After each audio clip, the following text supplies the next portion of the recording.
మొదటిగానేమో కొరింథీయులకు రాసిన పత్రిక 11వ అధ్యాయము 1వ వచనంలో ఆయన ఏమంటున్నారంటే, నువ్వు పరిశుద్ధ ఆత్మతో నింపబడట వ్యర్థమే, నువ్వు అన్య భాషలతో మాట్లాడుట వ్యర్థమే.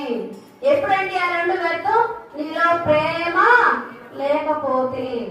నీలో ప్రేమ లేకపోతే, ఎదుటి వారి ఎడల నువ్వు ప్రేమ కలిగి లేకపోతే, నీ శత్రువులను ప్రేమించలేకపోతే, నిన్ను బాధించే వారిని నువ్వు ప్రేమించలేకపోతే, నీ ఎడల అసహ్యపడే వారిని నువ్వు ప్రేమించలేకపోతే. రెండవగా ఏం మాట్లాడుతున్నాడండి? చాలా గొప్ప మాట మాట్లాడుతున్నాడు. చూడండి, ఇక్కడ 3 ఉన్నాయి.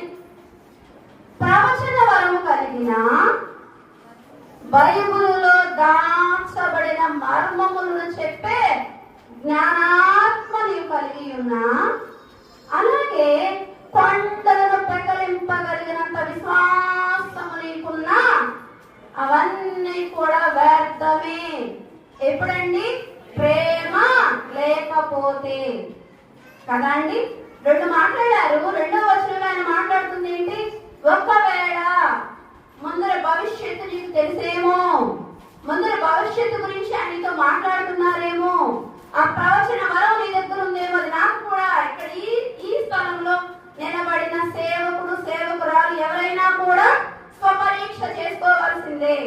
వింటున్న సంగమా, మీరు కూడా స్వపరీక్ష చేసుకోవాల్సిందే.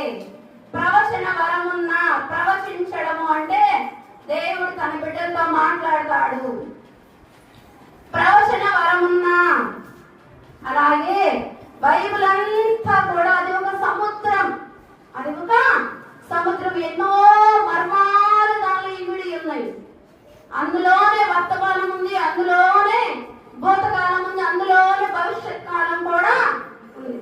ఇంత చక్కగా రాయించిన ఆ గ్రంథములో ఉన్న ఒక కష్టమైన మర్మములను విడమరిచి చెప్పే జ్ఞానాత్మతో నిన్ను దేవుడు నింపినా అది కూడా వ్యర్థమే.